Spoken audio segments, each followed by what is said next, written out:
Welcome to the Unstoppable Recording Machine Podcast. And now your host, Eyal, Levi. Welcome to the URM Podcast. Thank you so much for being here.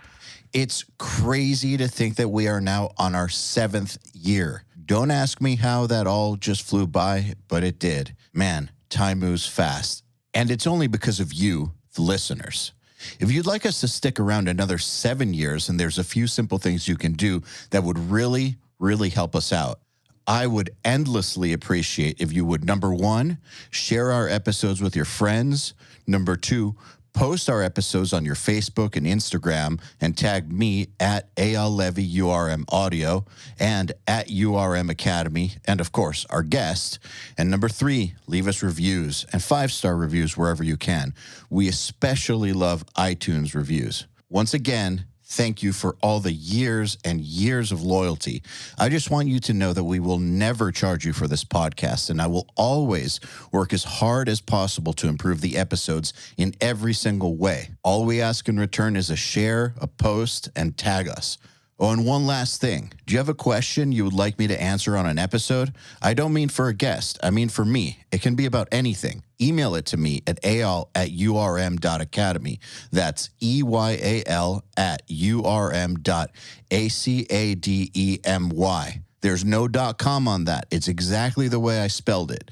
And use the subject line, Answer Me Eyal. All right, let's get on with it. Hello, everybody. Welcome to the URM Podcast. This episode is a recording from a Q&A I hosted featuring my partner, Joey Sturgis, in our URM Community Discord. URM's Community Discord is an amazing platform for our subscribers to engage and interact with each other. As we're growing it, we'll be doing exclusive Q&As and meetup events with some of your favorite engineers and producers. Access to the Discord server comes with your URM/Nail the Mix subscription. All right, so with that said, here is my conversation with Joey Sturgis and a few of the members who were able to ask their questions live. Enjoy. All right, hello, everyone. Welcome. These guys don't need any introductions. Joey and Eyal. How's it going, Nick? Very good. Good. Yes. Hello. Hello. And just want to say thanks to everybody for showing up and hanging out with us. Hello, Joey. Looking forward to hearing your questions. Thanks for setting this up, Nick. This is pretty awesome. And just stoked to hear from the community and bring some knowledge. Yeah, let's do this. I got to give some love to John Maciel. He's been helping out with the Discord and everything too. So kudos to John as well. But yeah, feel free to raise your hands, ask questions. In the meantime, I have a question for you, Joey. Well, we have a question, so I'll hold on to that till the next time there's a lull. Okay. Hey, hello. Hello. Hey. I wanted to ask Joey about workflow in making a new mix. How do you manage to not get bored of mixing templates and presets? Awesome. Thanks for the question. So we've been working for a pretty long time, me and my engineers. Essentially what we've been doing over the years is just sort of opening the same session that we had last and then like tweaking it. And you can imagine after years and years of doing that, it gets pretty dialed in. So a lot of like what we're focused on and worried about is more the song and what we're doing with the song and like less about like routing or which reverb plugin should we use or should we do this or should we do that? Like there's not a lot of time spent on any of those questions. It's more about like, you know, should this song have a breakdown and how heavy should it be and what tuning are we going to use? And those kinds of things are what we're spending time on. And, you know, it takes a lot of time to build something like that. And you run into situations where, you know, maybe you do a song and it's like, okay, like this template for whatever reason is just not gelling with this song. Like they're like fighting each other. So in those cases, you just go back to the basics, right? Like you learn the fundamentals of mixing and maybe we end up throwing out all the guitar stuff from the template. We just start over on the guitars. Or maybe it's like something with the vocals. Well, we just throw out all the vocals and start over. Like sometimes that happens, you know. No template is going to be 100% perfect, but it does help like from the day-to-day of operating a studio and working with different artists. It helps to essentially have something that is ready to rock and roll. because, you know, your artists are going to get pretty bored pretty fast if they're just sitting there watching you like set up routing and stuff. So we try to maintain like a really fun and friction-free environment in the studio so that it's all about creating. Joey, also seems like more often than not, and tell me if I'm wrong here, but just because you have a template, and I mean, you did kind of say this, but just because you have a template doesn't mean A, that it's going to work, and B, that you can just keep it the way it is. I mean, the starting point, am I correct? Yeah, it's kind of like, this is probably not the best metaphor, but I would imagine like a chef spends his life learning how to deal with all kinds of different kitchenware and how to work with different ingredients. But at the end of the day, when they make a meal, like they're not creating a batter from scratch. Like the batter is like in a container that they made like weeks ago, if it can store that long, if that makes sense, right? But at the same time, like the chef isn't like completely ignorant. Like if he has to start from scratch, he can. And that's kind of like how I think of it, right? So we build those templates up to save us time. But when we get in scenarios where they don't work, we're still pretty knowledgeable engineers and producers, and we can, you know, react to the situation before us. So I would recommend, though, for everyone to spend a little bit of time just getting yourself some kind of session template. Even if it's not something that works all the time, having some of the basics in there can really just save you a lot of time. All right. Looks like we have a couple questions now. So Nick Henretti. Hello, Nick. Thanks so much for letting me ask a question. Joey, a question for you. Your mixes and your production especially are usually like really intense and interesting and layered. So my question is like, what sort of a mindset are you in when you're looking for different things to add to make a mix or an arrangement more exciting? Is it something that you develop over time? Do you have a checklist that you're going through? What's kind of your mindset and all that? Great question. Yeah, I think basically like I always have a pretty common goal with the people I work with. And it does pigeonhole me a little bit because it makes it seem like I'm like a one-trick pony and I only do this one thing. I assure you I can do a lot of different stuff. It's just this is what I get hired to do. And that is to basically make like the comic book character version of whoever I'm working with. So like, and quite literally Attack like took that to an extreme and made their music videos with comic book character versions of themselves, which is very fitting to like what I do with their productions. But I always just try to think of it like, how do I make everyone in the song a superhero? How do I make the vocalist a superhero? How do I make the guitars a superhero? How do I make the drums just punch you in the face? Like, that's just kind of like that's my mindset. Bigger than life, the craziest, most intense, most extreme version of everything possible. But the craziest bass drops, the biggest sounding drums, like wall of guitars, and then layers and layers and layers of vocals. That's just kind of like what I try to do. I can do like simpler stuff, but it's just no one's ever really like hitting me up for that. It's kind of like, don't go to the steakhouse if you want a salad, That makes a lot of sense. I mean, people know what your mixes and productions sound like at this point. So why would they go to you if they want something completely different? Not that all your records sound the same or anything, but you've got a signature for sure. I've actually had a few clients try and do that, and it doesn't work. I remember worked with this one band. I won't name names, but they kind of wanted like this, like sort of like Seosin sound. And to me, when I listen to like Seosin, it's kind of more of like a raw vibe. It doesn't sound like super polished. So I gave them like a pretty raw, like unpolished mix. And they were like, why aren't there any like snare samples? And like, why don't the guitars sound like there's a wall of guitar? I'm like, well, yeah, but that's what you said, So sometimes it can add friction, if someone's coming to me, maybe they just want my name on the project and they're not necessarily super familiar with what I actually do. That doesn't end up working out very well.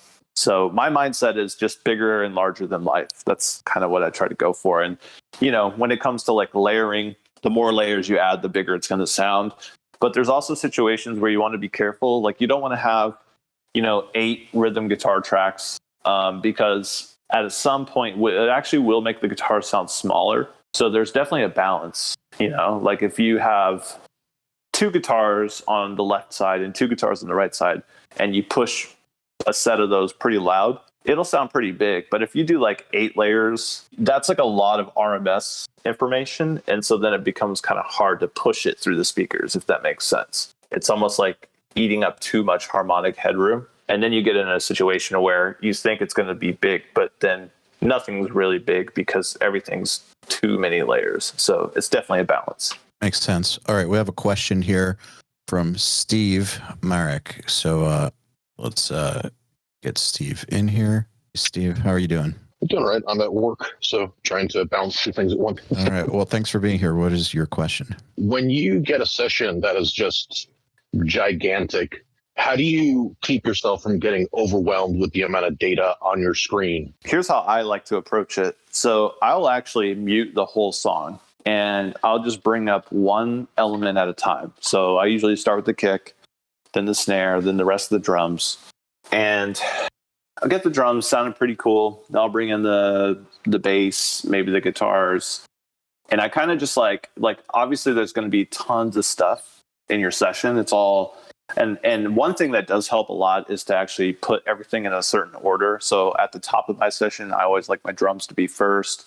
Then I put my bass, my guitars, my vocals, and then keys, and then like sound effects. And I do it in that order on purpose because like that's kind of the order of importance in my mind. Like the most important thing in any mix in my mind is drums. And I know, some will argue that vocals are the most important thing, but like if it's just vocals, then it's a cappella. So drums, super important. Bass, like bottom end, low end, super important. If you don't have that done right, then you're going to sound like a wimp. Then guitars, then vocals, then keys, then everything else. And I just kind of group everything together and I bring them in one at a time. And I try not to let the amount of information and the amount of stuff overwhelm me, in the sense that like all you have to do is you have to be able to just hear it. Like if you have a mix that has, 80 different things in it, all you have to do is be able to just hear those things. So once you have like your basic mix going, like your drums, bass, guitars, vocals, keys, then it's like a matter of just bringing the faders up on those other things until they're just audible. And when they are just audible, then you can start to play around with, EQ, compression, things like that. But I usually will just stick to faders first and get everything in there. And then I start to sculpt and mold the whole mix. So for those of you that are like doing Nail the Mix and you're getting these like 200 track sessions or whatever, that's how I would approach it. Like spend a day or two, because you have like a whole month to mix the track. So spend like a couple days on drums, then spend like a day or two on bass, and on and on and on, and keep coming back to the session and keep bringing those little elements in one at a time, and keep everything else muted like the whole time and until you finally get to that last element. Yeah. I think that this is a very similar philosophy to when you approach any big task in your life that has a million pieces that seems insurmountable. I mean, what's the most basic way to achieve any goal is to break it down into little tasks. And the same applies to mixing. When you have a session with 300 tracks or something like that, some obscene number of tracks, well, you still have your buses, you still have your groups. I mean, you still have the basics. The basics are still the same every time. You got to get those drums powerful. You have to get good balances. And the more that you can whittle things down to just working on groups or buses, or, bouncing things down with submixes, whatever you can do to simplify your life, break things down into little pieces, the better off you'll be. It's not like you have to be looking at a 300 or 400 track mix like, well, I need to be approaching all 400 of these tracks at the exact same time.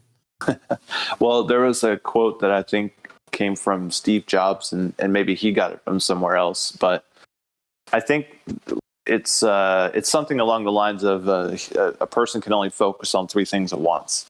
Or at least like visually, like the visual information in front of them. So that he used to do when his presentations on stage, there'd always be 3 or less things to look at I guess. But I kind of carried that over into like, you can really only think about 3 things at once. Like I could think about like, you know, the punchiness of the snare, the volume level of the vocal, and how big the guitars are. So while I'm thinking about those 3 things, there's really nothing else crossing my mind. I'm not also thinking about the low end of the bass or the kick frequencies or whatever, right? So you're constantly kind of shifting your mind around in the mix. So I try to just keep that in mind, right? Like just try not to do 4 things or 5 things at once, just, you know, 3 things, and take your time with it, because eventually you'll start to get in a groove. You'll be able to build a template, and these kinds of things won't be overwhelming. Like, you know, we're regularly building 200 plus track sessions in the stuff that we work on. And these sessions go through many hands too. You know, I'm producing my wife's record right now, and we have several producers doing different things. We'll send it to someone and let them do all kinds of crazy stuff with like keys and strings and whatever, and they bring it back to us, and it's like crazy, right? Like it comes back with like 50 more tracks than it had before. But the way that we manage it is with our templates and our methods of setting up the sessions and the routing and everything. And every time we get something back from someone, of course, they don't know our way of doing stuff, so we sort of manicure it and get it into place, and then make it manageable, and it's something that's easier to deal with, and then we can go from there.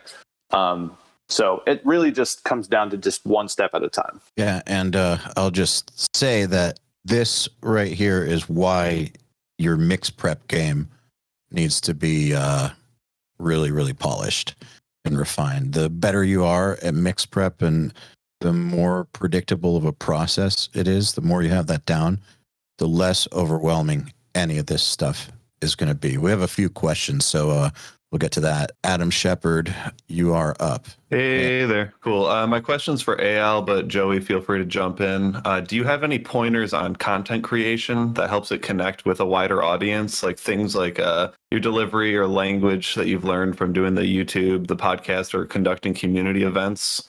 Just like different ways that you can, you know, use language and content to connect with an audience. So do you mean in relation to when you're speaking to a guest, or do you just mean in general? No, more like social media stuff, like creating videos or blogs and stuff like that. Well, I think that it's important to always know what message you're trying to put across. First of all, I think that lots of people just approach making content like they're just gonna, oh, I got an idea, I'm just gonna make something.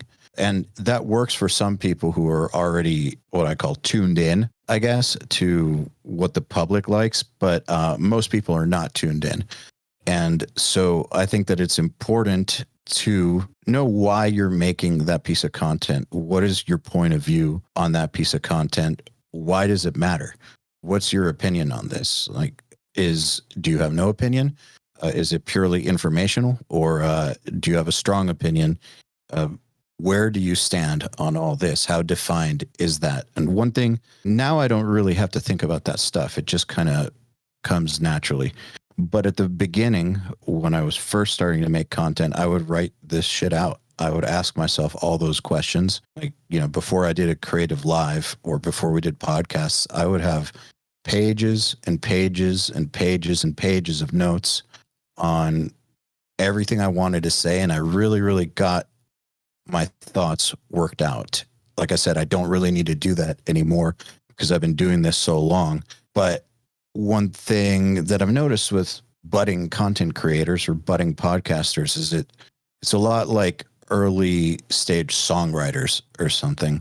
John Brown and I were talking about this the other day. One of the biggest problems that we see with a Riff Rescue over at Riff Hard, which is where people submit a song that is incomplete, is that it sounds like people just went with the first thing that they wrote. You know, just, I've got a few riffs, I wrote them, so they got to be in the song, rather than really, really working it out. And I approach content creation the same way. You really, really work it out. Don't just go with the first draft. Refine your thoughts. And then when you're thinking about what you're going to say, don't be afraid to script it out. Like, I don't really read scripts anymore. At the beginning, if I didn't have a script, I at least had super defined bullet points. And then I would ask myself, will a sixth grader understand this? Will somebody who knows nothing about what we're talking about understand this? Like, I definitely did that with my Creative Live sessions. I was thinking, if somebody's significant other is in the room, will they understand what I'm talking about? Or will it seem like some crazy foreign language or something? It comes with very, very conscious intention on being understandable and getting super clear with what it is you want to do. What about you, Joey? I totally agree. I think you nailed it with everything you just said there. But one thing I would add is kill your darlings. And basically all that means is like, there's going to be stuff that you think is great, maybe even spent a ton of time on it, but it doesn't matter, because at the end of the day, if you're creating content for an audience, all that matters is what they want and what they expect. And if you don't deliver that, your audience will show you their back. They'll turn their head. They'll pay attention to something else. And that's really hard, I think, actually, to understand. It took me a long, long time to really understand that. And it's one of the reasons why, like, I don't know if any of you guys follow me on Instagram. I'm not like trying to please my audience on Instagram. I share stuff that I think is cool. I share stuff because I have a lot of family and friends following me. And I'm not trying to do social media on my personal stuff. I'm not trying to do it like to get attention. I'm not trying to have like the best engagement. It's funny because people will leave comments on my stuff and they'll be like, wow, like you have 35,000 followers, but you only have like 100 likes. And I'm like, I don't give a shit. Like, it's just, I would care if that was happening on like the JST account, but that's a completely different social media strategy, right? Like that's to try and build and appease an audience and help people. So that's exactly what I was saying. Let me just point out, why you're doing it. If it's on your personal page and you're just posting something that you personally are into for your family and friends, that, right? But if you get that kind of engagement on the JST page, all right, we've got a problem. But that's because the purpose, the why behind the JST page is completely different. So I think that what you're saying kind of is parallel to what I was just saying. Yeah. I just want to say that I agree with you about killing your darlings. Don't get precious about any of this shit.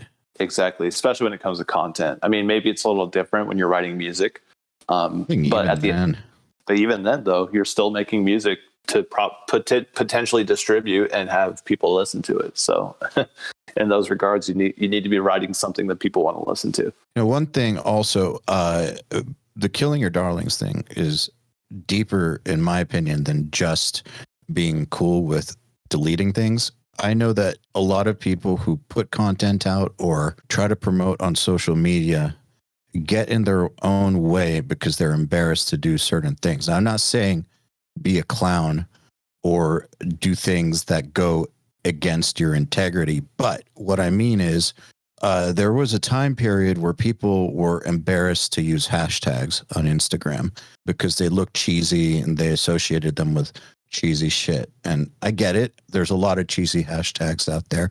And I actually had those feelings too. However, it didn't stop me because once I saw the data on how much they helped, well, I'm not going to let weird feelings about what someone may or may not think influence a really good decision that will help grow this thing.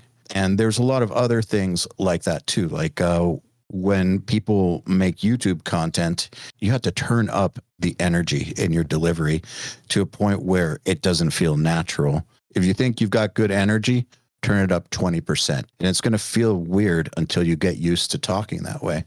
But a lot of people who start making content are afraid to do that sort of thing. They just feel weird about it, don't want to be that dude that waves his hands around or whatever, and they don't do it. And then their content suffers because they're not doing what they need to do.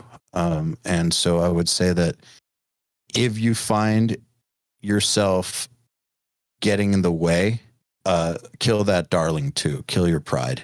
Just do what you got to do, in my opinion. And again, I'm not saying in any way, shape, or form to make content that messes with your integrity or messes with your message or anything like that. But If you're too embarrassed to use a hashtag, if you're too embarrassed to speak with energy, you better figure out something else that's going to work for you. All right, Toby, you are up. Questions with regard to COVID and lockdown and all that sort of rubbish, because obviously a lot of us are still stuck indoors. We're still not able to network and interface with people face to face.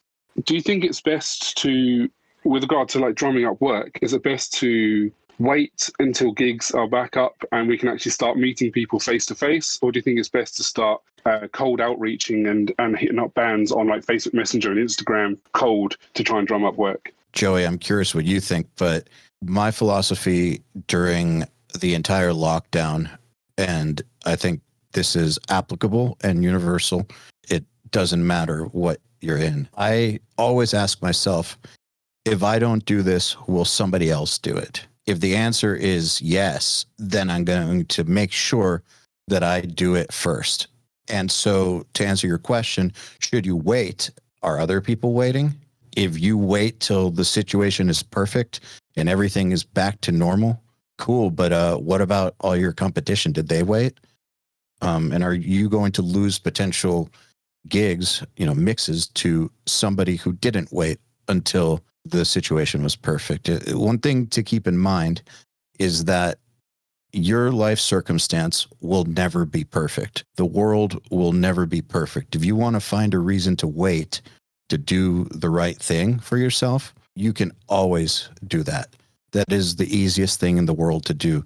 The harder thing, which is the better thing, is to acknowledge and accept that the world is fucked up and move forward anyways. There will never be a good time for anything important, in my opinion. What do you think, Joey? Yep. That whole there's always tomorrow is a disease. If anything, bullshit. Yeah. Like if anything, there's only right now. Tomorrow's never promised. So I really don't wait for anything. I think actually, when you're in a situation where, like you described, there's no face-to-face marketing, I think you just adapt. I think you find a way to continue to do the networking thing, but in a new way. Just kind of like how communication used to only be through landlines. And then came the internet and we had text communication, then we had emails, then we had audio calls, and then we had FaceTime calls. And right, like we just kept finding ways to adapt to what was going on. And technology is in a good place more than it ever has been. I mean, we're all connected here on this Discord talking to each other, and we're probably all located in different places. So I think now more than ever is the time to actually go in there, use the internet and social media to your advantage and connect with as many people as you can. And also recognize that the best jobs are going to be relationships, right? Like it wouldn't be weird for me to go to Ben Bruce's wedding because we're friends, and it's not just the fact that I've produced several of their albums, but we've spent a lot of time together in our lives, and we become good friends. And I know, what kind of foods he likes, and he's probably aware of some of my favorite movies, those kinds of things. So if you think about it, like the cold outreach stuff is really going to be more about shaking hands and opening doors, but not so much about like marketing and promoting. I think it's in your best interest to try and go out there and build relationships and just be the guy that everybody knows, and the business will come afterwards. Don't use those platforms as a way to basically spam everyone. Yeah, that's kind of like a best practices kind of thing. Like regardless of the fact that you're stuck indoors, you want to make sure that you're not using that as an excuse to just carpet bomb. Yeah, you got to be creative. But again, other people are being creative about this stuff. So kind of the challenge and the onus is on you to figure out how to do it without being that guy that pops up in my other folder and doesn't know me and is rudely asking me to check out their stuff that nobody actually listens to. So one thing that I would suggest is ask yourself, if you'll notice a theme here is that a lot of my answers are suggestions on what questions to ask yourself. I think in order to get the best answers, you have to ask the right questions. But one thing you can ask yourself is, how have I discovered other people's work online? How have people networked with me online? Like, what has been successful? What's worked on me? I've asked myself that question many times. Like, how does somebody discover a band? Yeah, I know it's changed now, but when my band was trying to get signed, like, I analyzed in detail, like, how does someone discover a band? How do I discover a band? How do I become a fan of something? And you can ask yourself the same question. How does someone successfully get my attention? And start to use that on other people, and don't be afraid to change tactics and strategy if you notice that stuff isn't working. Hey, everybody. If you're enjoying this podcast, then you should know that it's brought to you by URM Academy. URM Academy's mission is to create the next generation of audio professionals by giving them the inspiration and information to hone their craft and build a career doing what they love. You've probably heard me talk about Nail the Mix before, and if you're a member, you already know how amazing it is. At the beginning of the month, Nail the Mix members get the raw multi-tracks to a new song by artists like Lamb of God, Angels and Airwaves, Knock Loose, Opeth, Meshuggah, Bring Me the Horizon, Gojira, Asking Alexandria, Machine Head, and Papa Roach, among many, many others. Over 60 at this point. Then at the end of the month, the producer who mixed it comes on and does a live streaming walkthrough of exactly how they mix the song on the album and takes your questions live on air. And these are guys like TLA, Will Putney, Jens Bogren, Dan Lancaster, Tui Madsen, Andrew Wade, and many, many more. You'll also get access to MixLab, which is our collection of dozens of bite-sized mixing tutorials that cover all the basics, as well as Portfolio Builder, which is a library of pro-quality multi-tracks cleared for use in your portfolio, so your career will never again be held back by the quality of your source material. And for those of you who really want to step up their game, we have another membership tier called URM Enhance, which includes everything I already told you about and access to our massive library of fast tracks, which are deep, super detailed courses on intermediate and advanced topics like gain staging, mastering, low end, and so forth. It's over 500 hours of content, and man, let me tell you, this stuff is just insanely detailed. Enhanced members also get access to one-on-ones, which are basically office hour sessions with us, and Mix Rescue, which is where we open up one of your mixes and fix it up and talk you through exactly what we're doing at every step. So if any of that sounds interesting to you, if you're ready to level up your mixing skills in your audio career, head over to urm.academy to find out more. All right, we have a question here from Richard Flaum. Richard, you are up. Great. Okay, so I have kind of a related question, like being locked inside and all that, because I'm right now starting to get paid mixing jobs for the first time. And Congrats. Thanks. And for me, it's kind of really important to give feedback to the artists who record themselves and like have them optimize their production before we actually start talking about mixing. And that is really hard to me, like not being in the same room, because I do it via WhatsApp right now. And yeah, it seems really inefficient. I wondered if you guys have any tips for that. Let me just clarify one thing, and I'll let Joey answer this first, but I want to make sure that we're clear about what you're asking. So are you talking about specifically mix jobs where somebody else produced it, or they produce themselves and they're handing you files to mix? Or are you talking about a situation where things are being produced or gonna be produced and you're gonna then mix it? Like, what stage of the process are we talking about, or all the above? So I think right now I'm just getting paid for the mixing part. So it's basically mixing jobs. But I think because I'm working with bands that are not that high level, that the songs would really benefit from like production advice and songwriting advice that I can give. So you want to figure out how you can get the bands to allow you to help fix their songs before you even get to mixing? Exactly. And like in the best case, get paid for it, because right now I'm spending a lot of time on it and adding value to them. But yeah, it seems like really inefficient because it's not part of the deal. I'm just getting paid for mixing right now. So it's not necessarily bad engineering, because like when you first asked the question, I was thinking, oh, shitty guitar tracks or whatever. But you're talking about having them let you help with the songs, get paid for your help in a production capacity, and then mix. So Joey, what do you think? That's tough because if you are the artist and you don't recognize that the song needs help, then it's going to be hard to hear some outside advice, kind of like your mom makes a spaghetti, you eat it forever, and then sometime your friend gets a taste of it and they're like, oh, this isn't that great, and you're like, what the heck? It's like so it not only is it weird to like try and get them to even hear that it's bad, but at the same time pay you for that's going to be tough. So in that scenario, I think you might be running into a brick wall there, because it's something that you notice but they don't. So this being a service industry, it can be tough, because I totally know that you're paying, right? Like you're like, well, I can mix this and it'll sound fine, but the real problem is the song.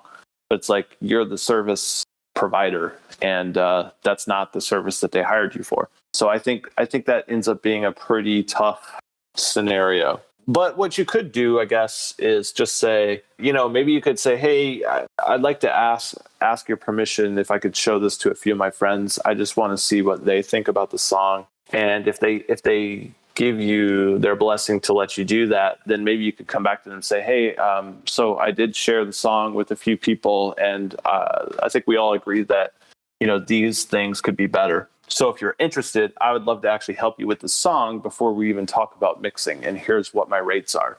And they will probably turn you down, but maybe they will oblige. But, at the end of the day, you do have to present the proposition. You can't just force it on people. One thing that came up in a podcast recently, and I'm not remembering who it was with, do so many, but this person's philosophy on this is to just do it. So for instance, if he's hired to mix something and he hears a production element or a song edit, something, that'll make it better, but he will just do it on his own time, like after the session, and he'll send them an alternate version of the mix. He'll send them what they asked for, and then also, hey, I had this idea. Here's what it sounds like. No pressure. And he says that, yeah, of course, sometimes they turn him down, but he's gotten a bunch of production clients that way when they hear what he did and the song is better. And so you could always do that too. I mean, but Joe's really right. Like It's tough. Yeah, this dude, man, and this guy like does like really awesome work. I don't know why I'm forgetting who it is, but yeah, he just does it. But because he gives them the two versions, they don't feel like they're having anything forced on them. And they know from the beginning that if they don't like it, it's no hard feelings. And that seems to work. Great advice. Thank you. No problem. Thank you. So next up, Billy Maerdian. Awesome. Well, thanks to both of you for doing this today and for taking the question. My question is to both of you, and it's kind of about just more or less time management. Obviously, you both are wearing a lot of different hats with, engineering bands, running websites, creating educational materials, plugins, the list goes on. And I know at this point you're kind of specializing or focusing more on certain areas, but when you're coming up as a professional, especially in this day, it feels like there's just a lot of things you need to be good at. And at a certain point, you spread yourself too thin. And I feel like if you're just getting started, trying to specialize too much might prohibit, potential revenue streams. So I was just curious, when you were kind of, over all the years of developing your professional career, what was your kind of strategy for balancing time? And what did you just kind of say, hey, today I need to get this thing done, and no matter what happens, like this is getting done? Or was it more of trying to, set an hour aside for engineering, an hour aside for maybe learning how to code plugins, an hour aside for creating videos, yada, yada, or maybe something totally different? Joey, I remember at the 2019 summit in Vegas and the VIP lunch with Blasco, just so you guys know Blasco plays bass for Ozzy Osbourne, and he manages Zakk Wylde and Black Veil Brides and has a bunch of other stuff going on. Somebody asked him a very similar question in regards to Zakk Wylde, because Zakk has like Coffee, he has, you know, a line of guitars, his amps, like he plays for Ozzy, he's got Black Label Society, he's got a million things going on. And they asked when you should start thinking about all that extra stuff. And his answer was, well, Zakk won the guitar player rockstar game first. And once he won that game, then he could start adding all the other things. Now, I'm not saying not to learn as much as you can, but I am saying that at some point you're going to have to decide what your main focus is. Because if you just do an hour of this, an hour of that, an hour of the other thing, you're going to find that a lot of time goes by and you're not really great at anything. So I would highly suggest that you decide one thing that you're going to put 80% of your time into until you're fucking awesome at it. And maybe spend 20% of your time on things that will supplement it or complement it. So that's first of all. Second of all, time management is really, really a hard thing and always evolving. But I think it's very important to always keep in mind that there are certain things that move the needle more than other things. And you have to be very, very honest with yourself about those things, because sometimes you want to work on things that don't move the needle because you enjoy them more, but they just don't move the needle. And so you have to ask yourself, why are you doing this? There's a lot of whys involved in this. If the why you're doing this is to grow your career, well, then maybe doing things that don't move the needle, maybe that's not the best idea. If you're doing this out of enjoyment, then do things that don't move the needle all day long.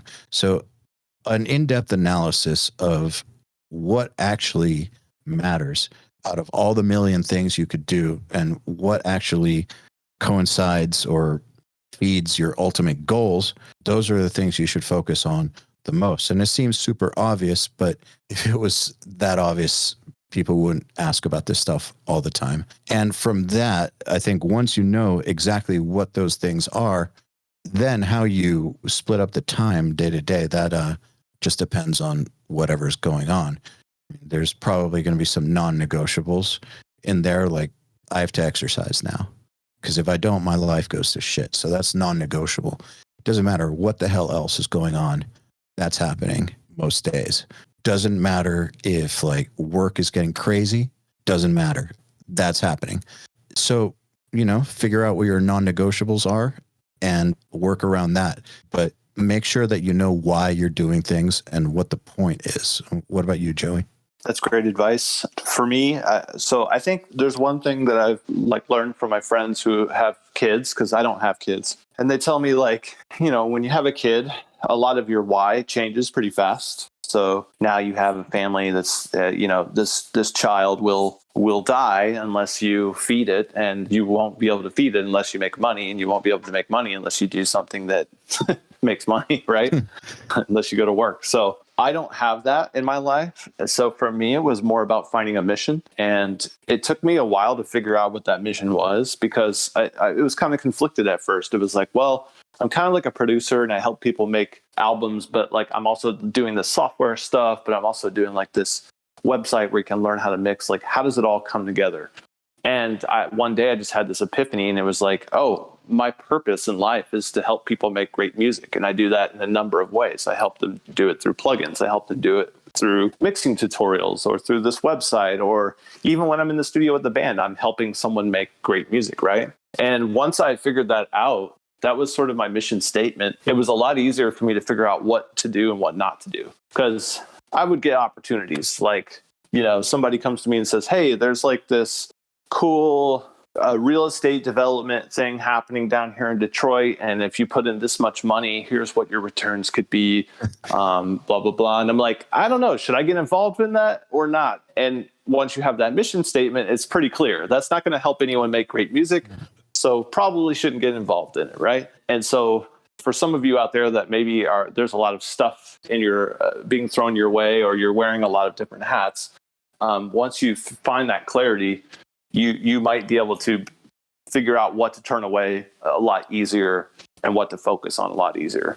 Yeah, like I know it seems, for instance, like I wear a bunch of different hats, but like everything is pointed in the same direction.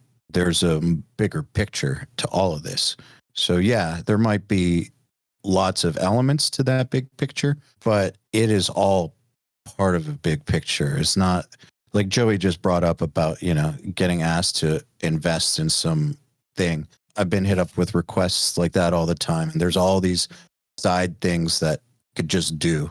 But what's the point? I have to ask myself, is it going to help or is it going to hurt the big picture? Yeah. Once you get clear with that, it gets a lot easier to figure out how you're going to spend your time. Some of you might follow me and know that like I do have some rental properties and things like that, but that's, you do get to a point where you're pretty efficient at what your main thing is, at your main lane, and it's going well and it's growing every year and it's scaling and you're crushing it. That's the time to add other stuff in. But at a time like this, when you're asking, how do I manage my time? There's a lot going on. I don't know what I should be focusing on. You need to go through that first exercise, which is to figure out what is the direction where everything leads in sort of a parallel or a complementary way. And how do you further increase that direction? How do you keep steering towards that until you're pretty much on autopilot? And once you're steering in direction on autopilot, then you can start to think about other stuff. Awesome. Thanks, guys. Cool. Thank you. Okay. Question here from Billy Figueredo. Let's try this again. There we go. Good afternoon. Sorry about that. Apparently Discord streamer mode screwed me over. Anyways, so the main thing I have as far as a question, I find myself, I'm pretty new to mixing, been part of the URM Academy for I think 3 or 4 months now. And I find myself being really stubborn. And even though I try different approaches or what I've learned, I end up with the same results. Do you guys have any suggestions on how to get past what you think you know and what you should be doing, or getting past that kind of mentality of I end up the same spot every time? How long have you been mixing for? So I've been doing this for about 6 months, trying to learn in between. I kind of started and then remembered that I kept seeing the ads and you guys talk about the URM Academy. So I've been doing that for about 4 months. So I'm going to cut you off because we're running out of time and I want to make sure that we can give you a good answer. I'm going to let Joey mostly answer this, but let me just get this out of the way.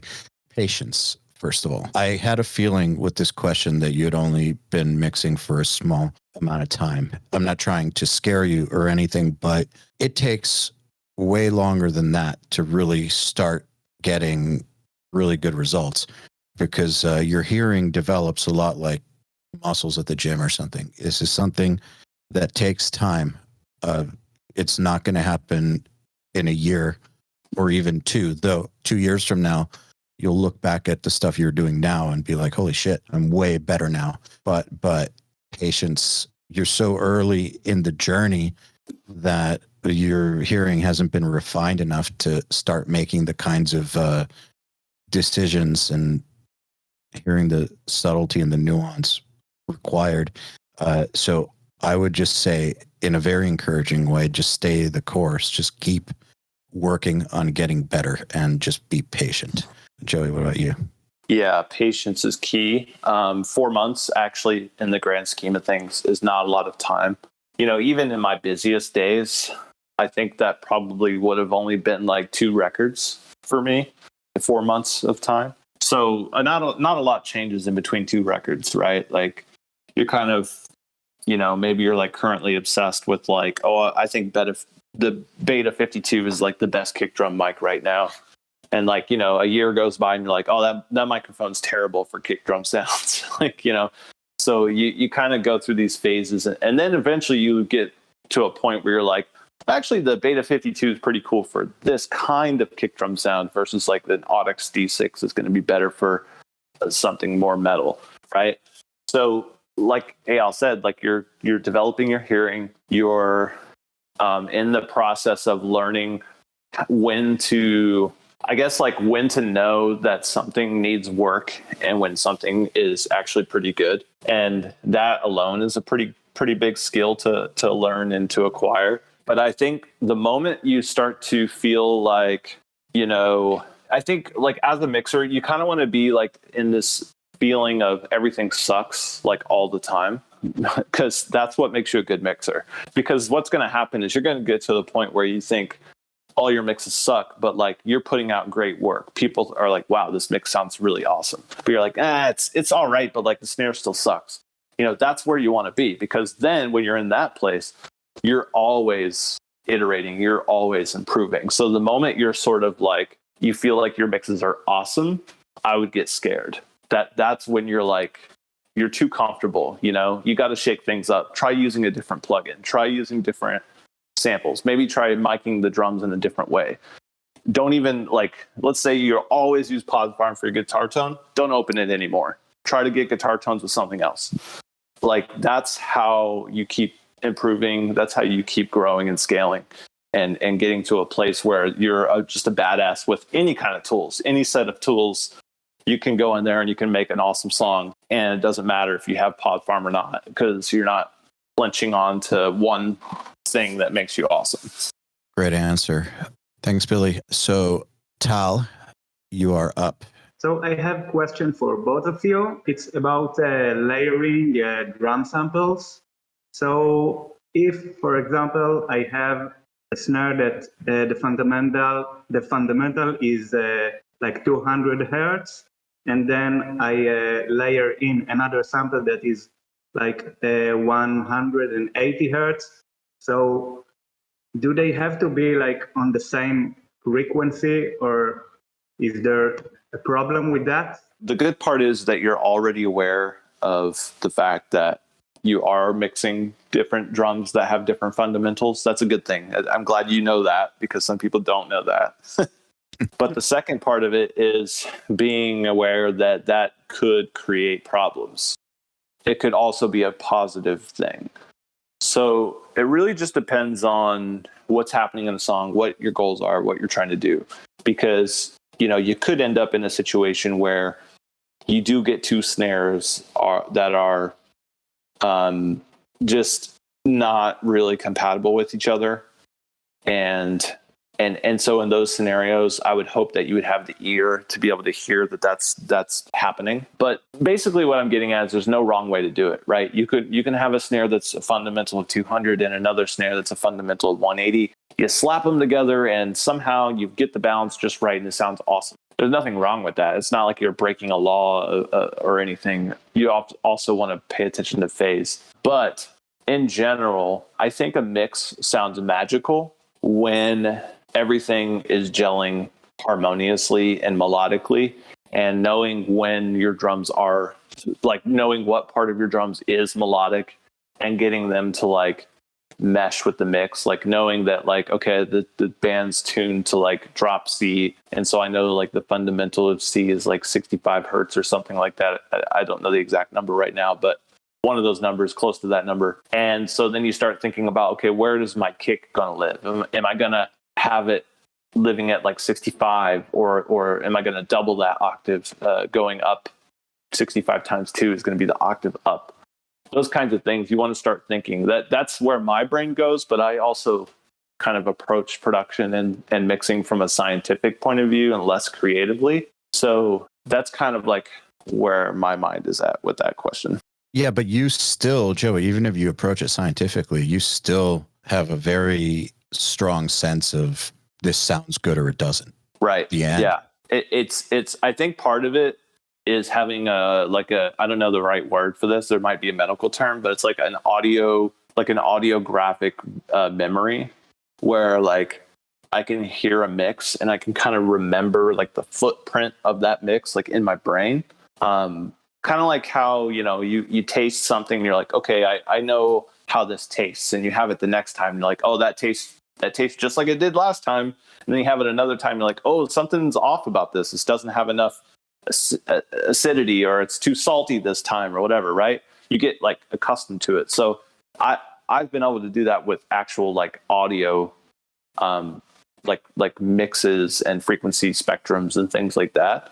So I know the science of it, but I also have that like audio memory, and I think that really helps me a lot. For those of you that maybe don't have that audio memory, I would suggest using like a plugin on your master bus where you can easily have other mixes playing.